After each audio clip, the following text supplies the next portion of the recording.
সিরিয়ায় আসাদ বিরোধী গোষ্ঠীর ক্ষমতা গ্রহণের এক মাস যেতে না যেতেই ভয়াবহ অভ্যন্তরীণ সংঘর্ষে জড়িয়ে পড়েছে কুর্দি গোষ্ঠী ও তুরস্ক সমর্থিত যোদ্ধারা। যুক্তরাজ্যভিত্তিক পর্যবেক্ষক গোষ্ঠী Syrian observatory for human rights জানিয়েছে, গত 2 দিনে দেশটির উত্তরাঞ্চলের সংঘাতে শতাধিক যোদ্ধা নিহত হয়েছে। এএফপির খবরে বলা হয়, Syrian observatory for human rights বলছে, দেশটির মানবিজ শহরের আশপাশের কয়েকটি গ্রামে গত শুক্রবার সন্ধ্যা থেকে শুরু হওয়া সংঘর্ষে এখন পর্যন্ত 101 জনের লাশ পাওয়া গেছে। নিহতদের মধ্যে তুরস্ক সমর্থিত গোষ্ঠীর 85 জন সদস্য ও কুর্দি সংখ্যাগরিষ্ঠ সিরিয়ান ডেমোক্রেটিক ফোর্সেস বা এসডিএফ এর 16 জন সদস্য রয়েছে। কুর্দিদের পক্ষ থেকে এক বিবৃতিতে বলা হয়, তুরস্কের ভাড়াটে সেনারা ড্রোন ও বিমান হামলা চালায়, তবে তাদের সব হামলা প্রতিহত করা হয়েছে। গত 27 নভেম্বর বিদ্রোহীদের নেতৃত্বাধীন অভিযান শুরুর মাত্র 11 দিনের মাথায় 8 ডিসেম্বর প্রেসিডেন্ট বাশার আল আসাদের পতন ঘটে। আর এই অভিযানের নেতৃত্বে ছিল তুরস্ক সমর্থিত হায়াত তাহরির আল শাম বা এইচটিএস।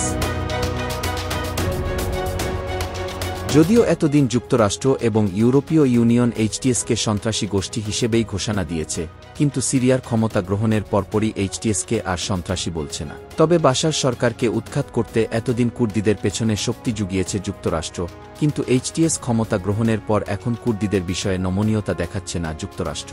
আবার তুর্কি প্রেসিডেন্ট স্পষ্ট ভাষায় কুর্দিদের জানিয়ে দিয়েছে, অস্ত্র ব্যবহার বন্ধ না করলে তাদের কবর রচনা করা হবে। বিশ্লেষকরা বলছেন, কুর্দিদের দমন করা তুরস্কের জন্য কোনো সহজ কাজ হবে না।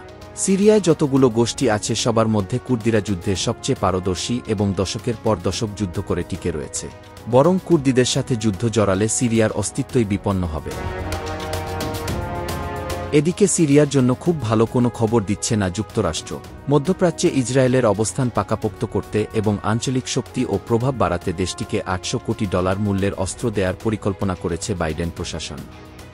বিবিসির খবরে বলা হয়, অস্ত্রের এই চালান পাঠাতে হাউস ও সেনেট কমিটির অনুমোদন দরকার হবে।